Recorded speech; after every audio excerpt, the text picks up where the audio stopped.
When you give your heart to Christ, when you become a Christ follower, God makes you the righteousness of God through Christ. In other words, you're given a sentence. God pronounces a judgment over your life that you are now justified before Him. You are now right in His eyes. Not because of what you did, but because of what Christ did on your behalf. You see, there are people who struggle with a sense of inferiority, a sense of unworthiness, and they need to come alive to this truth that you have been made the righteousness of God in Christ. God did this on our behalf. When you accepted Christ, all that Jesus did was accounted to you, that you became righteous in God's sight.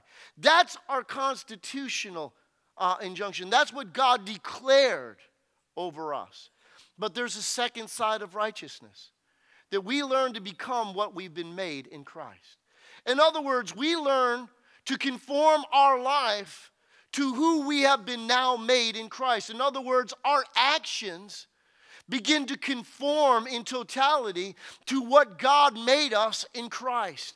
We begin to live in agreement, in harmony with God. We begin to work at allowing our actions, our words, our outward life to be in conformity to what we have become within.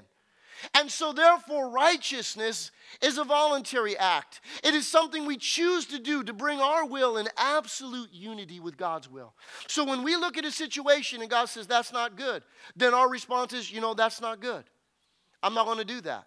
But when we see something God says good, I'm going to do that. You see, our lives become in conformity to God. It's based on the relationship that He established for us.